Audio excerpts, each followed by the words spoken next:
Choose a city that you're connected with. Look at the architectural elements that make that city look like that city. Window and door shapes, rooftops, heights of buildings. Document your research in your sketchbook.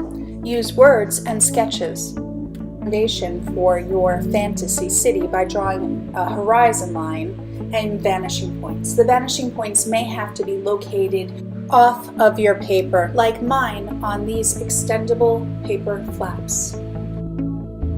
Starting with the corner of your city, start planning out the basic size and structure of your buildings. Think about the heights and remember that all the vertical lines will remain vertical and all of the angled lines, orthogonal lines, will go back to the vanishing point. Remember that the majority of the lines on the right side of the buildings will go to the right vanishing point, and the lines on the left side of the buildings will go to the left vanishing point. Remember proportion as you start adding the details to your buildings, like how high would that door actually be if someone was standing in this city, and how many windows are necessary for the building to have, and how big would they be in proportion to the building and the other elements around it. Add details from your research, like the shape of the windows, whether they were shutters or window frames or arches, and what materials the buildings are made out of. Are they glass? Are they stone? Are they brick? Are they made of a stucco facade? Basically, how can you use those architectural elements from your inspiration city to reinterpret your fantasy city?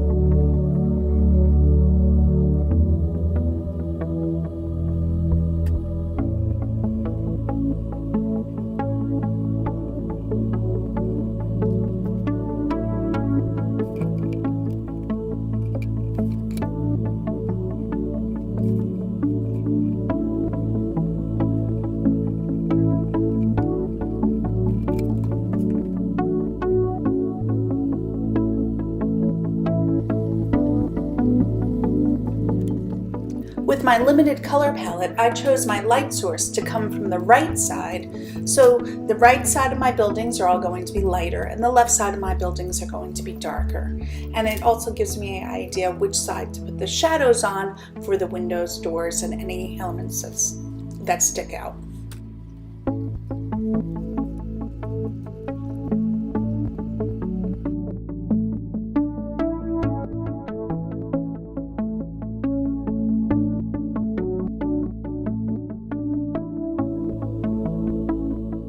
When the watercolor is dry, using a black pen, create subtle outlines of some parts of the buildings to help add a little bit more structure and dimension that might have been lost throughout the watercolor process.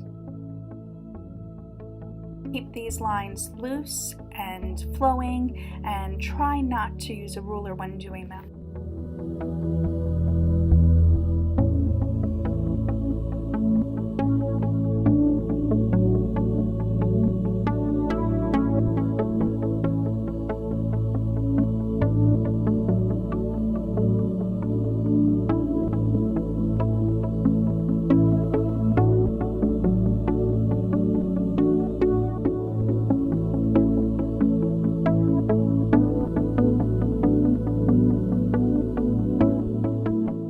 If there's time, you may decide to add some trees or some smaller decorative elements.